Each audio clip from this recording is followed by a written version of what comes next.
ಕೇಳ್ತಾ ಇದ್ರಿ ಸರ್ ನಮಗೆ ತಮ್ನೇಲ್ ಮಾಡ್ಲಿಕ್ಕೆ ಬರ್ತಾ ಇಲ್ಲರಿ, ಮತ್ತು ಟೆಕ್ಸ್ಟು ಅಂದರೆ ಅಕ್ಷರ ಸರಿಯಾಗಿ ಟೈಟಲ್ಲು ಕೊಡ್ಲಿಕ್ಕೆ ಬರೋಲ್ಲ, ಕಲರ್ ಗ್ರೇಡೇಷನ್ ಬರೋಲ್ಲ, ಯಾವ ಥರ ನಾವು ಕಲರ್ ಚಾಯ್ಸ್ ಮಾಡ್ಕೋಬೇಕು, ಸೈಜ್ ಯಾವುದು ಅನ್ನೋದು ಲೈವ್ನಲ್ಲಿ ಕೇಳ್ತಾಯಿದ್ರು. ಲೈವ್ನಲ್ಲಿ ಹೇಗೆ ಹೇಳೋಕ್ಕಾಗತ್ತೆ?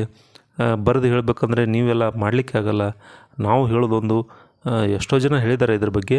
ಪೂರ್ತಿ ಇದರ ಬಗ್ಗೆ ಯಾವ ಥರ ಮಾಡಬೇಕು ಒಂದು ಬೇಸಿಕ್ಕಾಗಿ ನಾನು ಹೇಳ್ತೀನಿ. ಇನ್ನೊಂದು ಮೊಬೈಲ್ ಇದ್ದರೆ ನಿಮ್ಮ ಹತ್ರ ಖಂಡಿತವಾಗಿ ಅದರಲ್ಲಿ ಓಪನ್ ಮಾಡಿ ನಿಮ್ಮ ಮೇನ್ ಯೂಟ್ಯೂಬ್ ಚಾನಲಿಗೆ ಬೇಕಾಗುವಂಥ ತಮ್ನೇಲನ್ನು ರೆಡಿ ಮಾಡ್ಕೊಳ್ಳಿಕ್ಕೆ ಬನ್ನಿ. ಪೂರ್ಣ ವಿಡಿಯೋ ನೋಡಿ, ನಾನು ಸ್ಟೆಪ್ ಬೈ ಸ್ಟೆಪ್ ಹೇಳ್ತಾ ಹೋಗ್ತೀನಿ. ಅದೇ ಥರ ನೀವು ತಮ್ನೇಲ್ ಕ್ರಿಯೇಟ್ ಮಾಡಿ, ಯಾಕಂದರೆ ಭಾಳ ಸ್ಟೆಪ್ಗಳಿರುತ್ತೆ. ಹೀಗಾಗಿ ಫಸ್ಟ್ ನೀವು ಓಪನ್ ಮಾಡಿದ ಮೇಲೆ ಪಿಕ್ಸಲ್ ಲ್ಯಾಬ್ ಅಂತೇಳಿ ಬರುತ್ತೆ ಆ್ಯಪು, ಅದನ್ನು ಇನ್ಸ್ಟಾಲ್ ಮಾಡ್ಕೊಂಡಿದ್ದೀರಿ ಅಂತ ಭಾವಿಸ್ತೀನಿ. ಬನ್ನಿ, ಈಗ 3 ಡಾಟ್ ನೋಡಿ ಕಾಣ್ತಾ ಇದೆ ನೋಡಿ, 3 ಡಾಟ್ ಮೇಲೆ ಕ್ಲಿಕ್ ಮಾಡಿದೆ.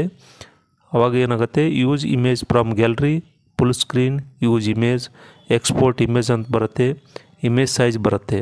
ಇಲ್ಲಿ ನೀವು ಏನು ಮಾಡಬೇಕು, ಇಮೇಜ್ ಸೈಜನ್ನು ಸೆಲೆಕ್ಟ್ ಮಾಡ್ಕೊಳ್ಳಿ. ಓಕೆ, ಈಗ ಏನು ಬಂತು, ಈ ಪ್ರಿಸೆಟ್ ಅಂತೇಳಿ ಇದೆ ನೋಡಿ, ಕಸ್ಟಮೈಜ್ ಅಂತೇಳಿ, ಅಲ್ಲಿ ಕ್ಲಿಕ್ ಮಾಡಿ. ಈಗೇನು ಬಂತು, custom, square, profile picture, YouTube channel banner ಅಂತ ಬಂತು. ನೀವು ಕೆಳಗಡೆ ನೀವು ವಿಡಿಯೋಗೋಸ್ಕರ ಮಾಡ್ತಾಯಿದ್ರೆ ಯೂಟ್ಯೂಬ್ ತಮ್ನೇಲನ್ನು ಆಯ್ಕೆ ಮಾಡ್ಕೊಳ್ಳಿ. ಈಗ ಓಕೆ ಕೊಡಿ. ಈಗ ನಿಮ್ಮ ತಮ್ನೇಲ್ ರೆಡಿ ಆಯಿತು.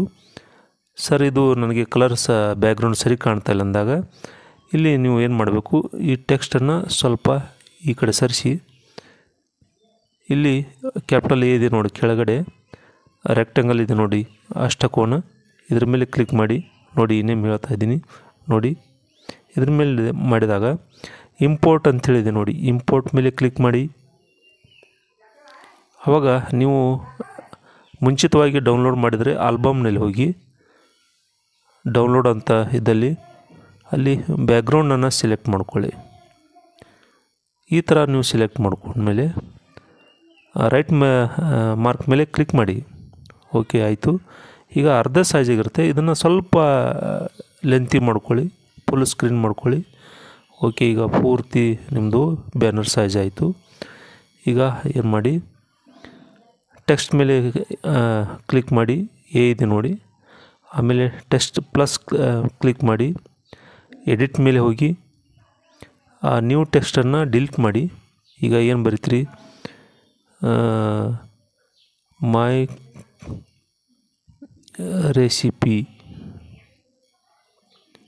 ರೆಸಿಪಿ ಅಂತ ಬರೆದ್ರಿ. ಓಕೆ ಅಂತ ಕೊಡಿ. ಆವಾಗ ಇಲ್ಲಿ ನೋಡಿ ಏನು ಕಾಣ್ತಾ, ಇಲ್ಲಿ ಮಿಸ್ಟೇಕ್ ಏನು ಮಾಡ್ತಾ ಇರ್ತೀರಿ, ಇಲ್ಲಿ ನೋಡಿ ಅಕ್ಷರ ಏನು ಕಾಣ್ತಾ ಇಲ್ಲ, ನಂದು ಬ್ಯಾಕ್ಗ್ರೌಂಡು ವೈಟು ಬ್ಲೂ ಇದೆ, ಕಾಣ್ತಾ ಇಲ್ಲ ಅಂದಾಗ ಏನು ಮಾಡಿ, ಇದಕ್ಕೆ ಈ ಥರ ಮುಂದೆ ಬನ್ನಿ, ಸೈಜು, ಪೇಡಿಂಗು, ಕಲರ್ ಮೇಲೆ ಕ್ಲಿಕ್ ಮಾಡಿ. ಆಗ ಇದರ ವಿರುದ್ಧ ಕಲರನ್ನು ಆಯ್ಕೆ ಮಾಡ್ಕೊಳ್ಳಿ. ನೋಡಿ ಈ ಥರ ಬಂತು. ಓಕೆ, ಅದು ರೈಟ್ ಮಾರ್ಕ್ ಮೇಲೆ ಕ್ಲಿಕ್ ಮಾಡಿ. ಆವಾಗ ಮತ್ತೆ ಬನ್ನಿ, ಈ ಕಡೆ ಪಾಂಟು ಬಿ ಸ್ಟೈಲ್ ಇದೆ ನೋಡಿ, ಬಿ ಮೇಲೆ ಕ್ಲಿಕ್ ಮಾಡಿ. ಆವಾಗ ಬೋಲ್ಡ್ ಆಗುತ್ತೆ ಅಕ್ಷರ ನೋಡಿ, ಈ ಥರ ಅಟ್ರಾಕ್ಟಿವ್ ಆಗುತ್ತೆ ಮತ್ತು ಇದು ಆಗುತ್ತೆ. ಇದನ್ನು ಸೈಜನ್ನು ಇನ್ಕ್ರೀಸ್ ಇಲ್ಲಿ ಕೂಡ ಮಾಡ್ಕೋಬೋದು, ಅಥವಾ ಇಲ್ಲಿ ನೀವು ಕೈ ಹಿಡಿದು ಇಷ್ಟು ಮಾಡ್ಬೋದು.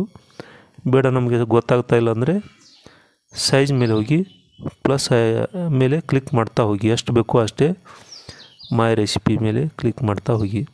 ಈಗ ನೋಡಿ ಸೈಜ್ ಎಷ್ಟು ಜಾಸ್ತಿ ಆಗುತ್ತೆ ಮಾಡ್ತಾ ಹೋಗಿ. ಇಲ್ಲಿ ನೀವು ಒಂದು ಕಡೆ ತಂದು ಇಲ್ಲಿ ಅದ್ರ ಮೇಲೆ ಪ್ರೆಸ್ ಮಾಡಿದರೆ ಈ ಕಡೆ ನಿಂತ್ಕೊಳ್ತೆ. ಈಗ ಮತ್ತೆ ಫೋಟೋ ಹಾಕಬೇಕಾಗಲ್ಲ. ಈಗ ಮತ್ತೆ ಇಲ್ಲಿ ಮೈ ರೆಸಿಪಿ ಮೇಲೆ ಒಂದು ಸಲ ಕ್ಲಿಕ್ ಮಾಡಿ, ಮತ್ತು ಎ ಇರುವಂಥ ರೆಕ್ಟಂಗಲ್ ಮೇಲೆ ಕ್ಲಿಕ್ ಮಾಡಿ, ಇಂಪೋರ್ಟ್ ಮಾಡಿ. ಮಾಡಿದ ಮೇಲೆ ಈ ಥರ ನಿಮ್ಗೆ ಯಾವುದಿದೆ ನೋಡಿ,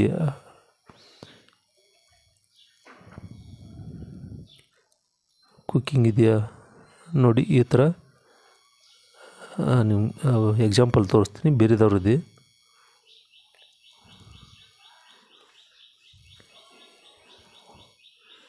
ಈ ಥರ ನಿಮ್ಮದು ಉದ್ದಿನ ವಡೆ ಸಾಂಬಾರು ರೆಡಿ ಮಾಡಿದ್ದೀರ ಅಂತ ತಿಳ್ಕೊಳ್ಳಿ. ಈ ಥರ ಉದ್ದಿನ ವಡೆದು ಒಂದು ಡೌನ್ಲೋಡ್ ಮಾಡ್ಕೊಳ್ಳಿ, ಅಥವಾ ನೀವೇ ಮಾಡಿದ್ದರೆ ಅದನ್ನೇ ಫೋಟೋವನ್ನು ಕ್ಲಿಕ್ ಮಾಡ್ಕೊಂಡು ಇಟ್ಕೊಂಡು ಇಲ್ಲಿ ಸೇರಿಸಿ. ಆವಾಗ ಇಲ್ಲಿ ನೀವು ಇಷ್ಟಾದಮೇಲೆ ಇದು ಒಂದು ಹಂತ ಆಗುತ್ತೆ. ಈಗ ನಿಮ್ಮದೇ ಒಂದು ಫೋಟೋ ಹಾಕಬೇಕಾಗಿದೆ. ಇವಾಗ ಏನು ಮಾಡಿ, ಮತ್ತೆ ಟೆಕ್ಸ್ಟ್ ಮೇಲೆ ಒಂದು ಸಲ ಕ್ಲಿಕ್ ಮಾಡಿದರೆ ಇಂಪೋರ್ಟ್ ಅಷ್ಟೇ ಬರುತ್ತೆ, ಇಲ್ಲಾಂದರೆ ಬರಲ್ಲ. ಆವಾಗ ಈ ಥರ ನಿಮ್ಮ ಫೋಟೋನ ಹಾಕ್ಕೋಬೇಕು, ಈ ಥರ ಹಾಕ್ಕೋಬೇಕು. ಇದು ಸಿಂಪಲ್ಲು. ಇಷ್ಟಾದಮೇಲೆ ಮುಗೀತು. ಅಂದರೆ ಅಕ್ಷರಗಳು ಸರಿಯಾಗಿ ಕಾಣಬೇಕು. ಈಗ ಇದೊಂದು ವಿಧಾನ ಆಯಿತು. ಇನ್ನು ಬನ್ನಿ ಇದನ್ನು ಡಿಲೀಟ್ ಮಾಡ್ತೀನಿ.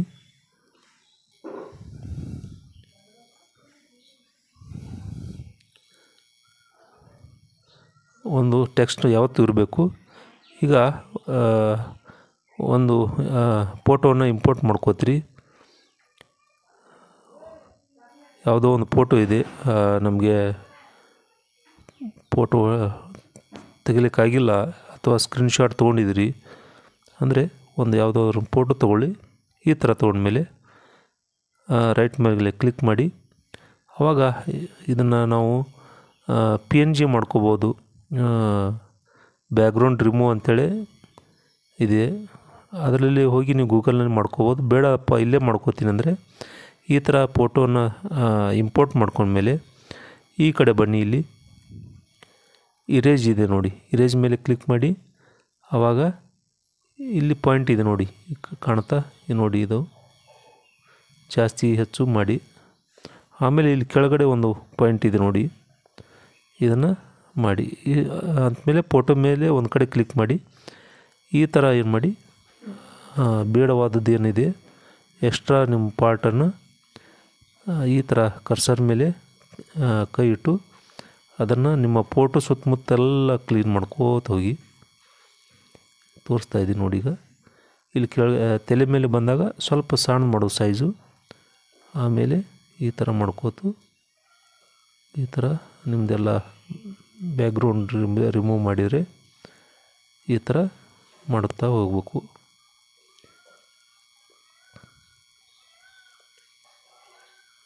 ನೋಡಿ ಈ ಥರ ಆಯಿತು. ಬೇಡವಾದ ಪಾರ್ಟ್ಸ್ಗಳನ್ನೆಲ್ಲ ಬ್ಯಾಕ್ಗ್ರೌಂಡ್ ರಿಮೂವ್ ಮಾಡ್ತೋಗಿ. ಇಲ್ಲಿ ನಾವು ಸರಿಯಾಗಿ ಕಾಣ್ತಾ ಇಲ್ಲ ಅಂದರೆ ಇಲ್ಲಿ ಪ್ಲಸ್ ಜೂಮ್ ಇದೆ ನೋಡಿ, 100% ಇದೆ, 200% ಇದೆ. ಈ ಥರ ಮಾಡಿ ಮತ್ತೆ ಇನ್ನಷ್ಟು ಬ್ಯಾಕ್ಗ್ರೌಂಡನ್ನು ತೆಗಿಬೋದು. ಮತ್ತು ಅದರ ಮೇಲೆ ಮತ್ತೆ ಒಂದು ಸಲ ಕ್ಲಿಕ್ ಮಾಡಿ ಮತ್ತೆ ಹಾಗೆ ಬಿಡಿ.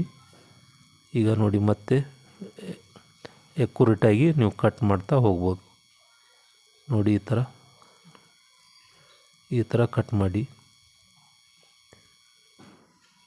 ಮೊದಲಿಗೆ ಸ್ವಲ್ಪ ಇದು ಆಗುತ್ತೆ, ಅದನ್ನು ಕಟ್ ಮಾಡ್ತಾ ಅಂದರೆ ಫಾಸ್ಟಾಗಿ ತೋರಿಸ್ತಾ ಇದ್ದೀನಿ ನಾನು, ಯಾಕಂದರೆ ಅಷ್ಟು ಇದು ಆಗೋಲ್ಲ. ನಿಮಗೆ ಒಂದು ಬೇಸಿಕ್ಕಾಗಿ ತಿಳಿಸ್ಕೊಡ್ತಾ ಇದ್ದೀನಿ ಅಷ್ಟೇ. ಇಲ್ಲೇ ರೈಟ್ ಮಾರ್ಕ್ ಮೇಲೆ ಕ್ಲಿಕ್ ಮಾಡಿದರೆ ನೋಡಿ ಈ ಥರ ಬಂತು.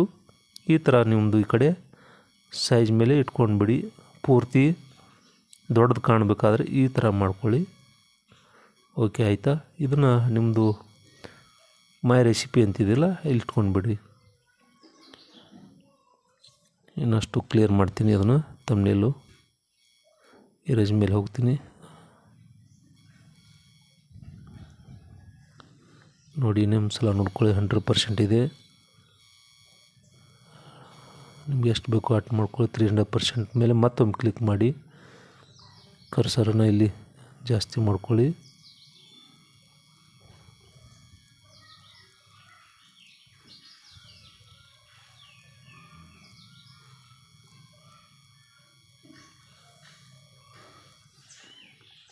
ಈ ಥರ ಮತ್ತೆ ಈ ಕಡೆ ತೊಗೋಬೇಕು. ಅಲ್ಲಿ ಮತ್ತೆ ಅದೇ ಪಾಯಿಂಟ್ ಬರುತ್ತೆ. ಎಷ್ಟು ಸಲ ನೀವು ಇದು ಮಾಡ್ತೀರಿ ಅಷ್ಟು ಸಲ ಇದು ಮಾಡಿಕೊಂಡು, ನಾನು ಫಾಸ್ಟಾಗಿ ತೋರಿಸ್ತಾ ಇದ್ದೀನಿ ಅಂದರೆ ನಿಮ್ಗೆ ಬೇಸಿಕ್ ಗೊತ್ತಾಗಲಿ ಅಂಥೇಳಿ.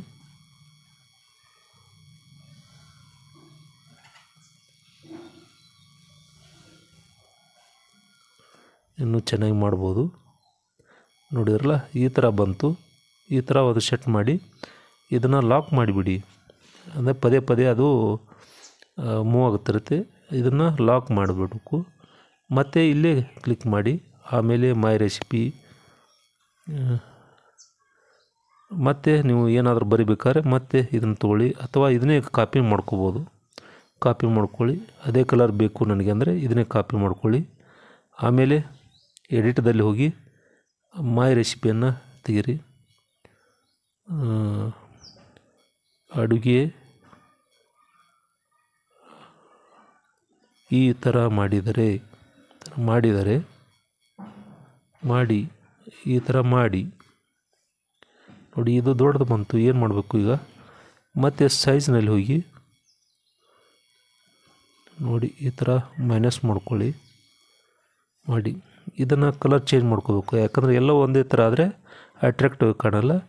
ಆವಾಗ ಕಲರ್ನಲ್ಲಿ ಹೋಗಿ, ಅಂದರೆ ಇದು ಬ್ಯಾಕ್ಗ್ರೌಂಡ್ ಕಲರ್ ಯಾವುದಿರುತ್ತೆ ಅದನ್ನು ಚೇಂಜ್ ಮಾಡ್ಕೋಬೇಕು. ಬ್ಲ್ಯಾಕ್ ಇಟ್ಕೊಳ್ಳಿ. ಓಕೆ ಅನ್ನಿ. ಇದನ್ನು ಇನ್ನೂ ಅಟ್ರಾಕ್ಟಿವ್ ಮಾಡಲಿಕ್ಕೆ ಸ್ಟ್ರೋಕ್ ಅಂತಿದೆ ನೋಡಿ. ಸ್ಟ್ರೋಕ್ ಇನ್ನೇನು ನೋಡಿ, ಇಲ್ಲಿ ನೋಡಿ ಸ್ಟ್ರೋಕ್ ಇದೆ. ಸ್ಟ್ರೋಕ್ ಮೇಲೆ ಆನ್ ಮಾಡ್ಕೊಳ್ಳಿ. ಆಮೇಲೆ ಇದಕ್ಕೆ ಸ್ವಲ್ಪ ಗ್ರೀಡಿಂಗ್ ಕೊಡಲಿಕ್ಕೆ ವೈಟ್ ಮಾಡ್ಕೊಳ್ಳಿ. ನೋಡಿ, ಈ ಥರ ಆದರೆ ಅದು ಅಟ್ರಾಕ್ಟಿವ್ ಆಗಿ ಕಾಣುತ್ತೆ. ಅಥವಾ ಕೆಂಪು ಕೊಟ್ಟರೆ ಈ ಥರ ಆಗುತ್ತೆ, ಬ್ಲ್ಯಾಕ್ ಕೊಟ್ಟರೆ ಹೀಗಾಗತ್ತೆ. ವೈಟ್ ಕೊಡಿ. ಬೇಡ ನೋಡಿ, ಎಷ್ಟು ಕಲರ್ ಬೇಕಂದರೆ ನಿಮಗೆ ನೋಡಿ, ಹಳದಿ ಬೇಕಾ ಈ ಥರ ಮಾಡಿ. ಯಾವ ಥರ ಅಂದರೆ ಬ್ಯಾಕ್ಗ್ರೌಂಡ್ ಯಾವುದಿರುತ್ತೆ ಅದರ ಆಲ್ಟರ್ನೇಟ್ ಕಲರ್ ಇರಬೇಕು. ಈ ಥರ ಮಾಡಿ. ಇಷ್ಟಾದಮೇಲೆ ಎಲ್ಲವೂ ಓಕೆ ಆಯಿತು. ನಿಮ್ಮ ಚಾನಲ್ ಹೆಸರು ಹಾಕ್ಬೋದು, ಏನೋ ಹಾಕ್ಬೋದು. ಇಲ್ಲಿ ನಿಮ್ಮ ಅಡುಗೆ ಫೋಟೋನ ಮತ್ತೆ ತೆಗೆದುಕೊಂಡು ಬನ್ನಿ. ಅಂದರೆ ಒಂದು ಟೆಕ್ಸ್ಟ್ ಮೇಲೆ ಕ್ಲಿಕ್ ಮಾಡಬೇಕಾಗತ್ತೆ. ಮತ್ತು ಇಲ್ಲಿ ಕ್ಲಿಕ್ ಮಾಡಬೇಕು. ನೋಡಿ, ಇನ್ನೇನು ನೋಡಿ, ಇಂಪೋರ್ಟ್ ಮೇಲೆ ಕ್ಲಿಕ್ ಮಾಡ್ಕೊಳ್ಳಿ. ಆಲ್ಬಮ್ ಮೇಲೆ ಹೋಗಲಿ. ಇಂಪೋರ್ಟ್ ಮೇಲೆ ಹೋಗಿ ಆಲ್ಬಮ್ ಮೇಲೆ ಕ್ಲಿಕ್ ಮಾಡಿದರೆ ನಿಮ್ಮ ಡೌನ್ಲೋಡು ಆಲ್ರೆಡಿ ಮಾಡಿಟ್ಟಿರ್ತಾರಲ್ಲ, ಅಥವಾ ಹೊರಗಡೆದು ಅಥವಾ ನಿಮ್ಮದೇ ಅಡುಗೆ ಇದ್ದರೆ ಇಮೇಜ್ನಲ್ಲಿ ಸಿಗತ್ತೆ.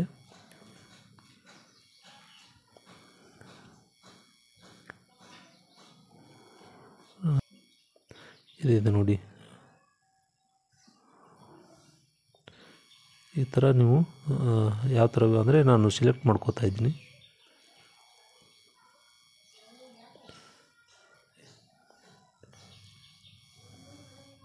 ಇದನ್ನು ಸ್ವಲ್ಪ ಇಟ್ಕೊಂಡು ನಿಮ್ಮ ಫೋಟೋದ ಮೇಲೆ ಒಂದು ಸಲ ಕ್ಲಿಕ್ ಮಾಡಿ ಫ್ರಂಟ್ ಅಂತ ಬಿಟ್ಟರೆ, ಒಂದು ನಿಮಿಷ,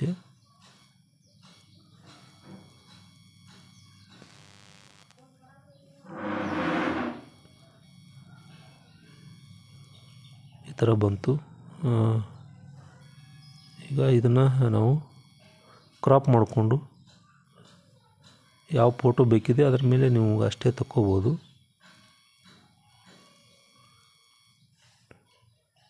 ನೋಡಿ, ಈ ಥರ ಇದೆ.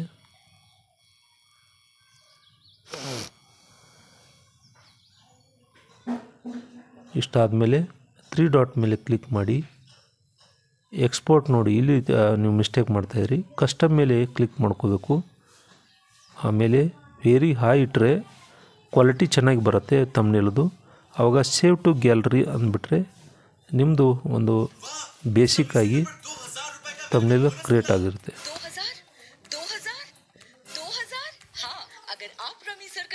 ಈ ಥರ ಅಡ್ವರ್ಟೈಸ್ಮೆಂಟ್ ಬರುತ್ತೆ, ಒಂದೊಂದಕ್ಕೆ ಬರಲ್ಲ. ಆವಾಗ ಇದು ನಿಮ್ಮದು ತಮ್ನೇಲ್ ರೆಡಿ ಆಗುತ್ತೆ. ಮತ್ತೇನಾದರೂ ಕೂಡಿಸ್ಕೋಬೇಕಾದ್ರೆ ಮತ್ತೆ ಮಾಡ್ಕೋಬೋದು. ಇದು ಹೇಳಿದೆ, ಮೈ ರೆಸಿಪಿ, ಅಡುಗೆ ಈ ಥರ ಮಾಡಿ, ಉದ್ದಿನ ವಡೆ, ಈ ಥರ ಎಲ್ಲ ಸ್ಟೆಪ್ಗಳನ್ನು ನೀವು ನೋಡ್ತಾ ಹೋಗಬೇಕು. ಭಾಳಷ್ಟಿವೆ ಎಲ್ಲ ಹೇಳ್ತೀನಿ. ಕಲರ್ ಬ್ಯಾಕ್ಗ್ರೌಂಡ್ ಚೇಂಜ್ ಮಾಡಲಿಕ್ಕೆ ಇದಿದೆ, ಅವೆಲ್ಲ ಇಲ್ಲ. ನಿಮಗೆ ಈಗ ಒಂದು ಬೇಸಿಕ್ಕಾಗಿ ಹೇಳ್ಕೊಟ್ಟಿದ್ದೀನಿ. ಇನ್ನೂ ಭಾಳಷ್ಟು ಇದರಲ್ಲಿ ಇರೇಜ್ ಇದೆ, ಮಾಸ್ಕ್ ಇದೆ, ಇರೇಜ್ ಕಲರ್ ಇದೆ, ರೊಟೇಟ್ ಇದೆ, 3D ರೊಟೇಟ್ ಇದೆ, 3D ಶೇಪ್ನಲ್ಲಿ ಇಡ್ಬೋದು, ಶ್ಯಾಡೋ ಮಾಡ್ಕೋಬೋದು, ಎಂಬೋಸ್ ಇದೆ, ಭಾಳ ಇದೆ ಎಲ್ಲ. ಅವೆಲ್ಲ ನಿಮಗೆ ಬೇಸಿಕ್ಕಾಗಿ ಹೇಳ್ಕೊಟ್ಟಿದ್ದೀನಿ. ಅಲ್ಲಿಂದ ನೀವು ಇದನ್ನು ಕಲಿತ ಮೇಲೆ ನೀವು ಮುಂದ್ಗಡೆ ಎಲ್ಲ ಸ್ಟೆಪ್ಗಳನ್ನು ಮಾಡ್ತಾ ಹೋಗ್ಬೇಕು. ಎಲ್ಲ ಸೇವ್ ಆಯಿತು. ಈಗ ನಿಮ್ಮ ತಮ್ನೇಲ್ ರೆಡಿ ಆಗಿದೆ ಅಂತೇಳಿ ಭಾವಿಸ್ತೀನಿ.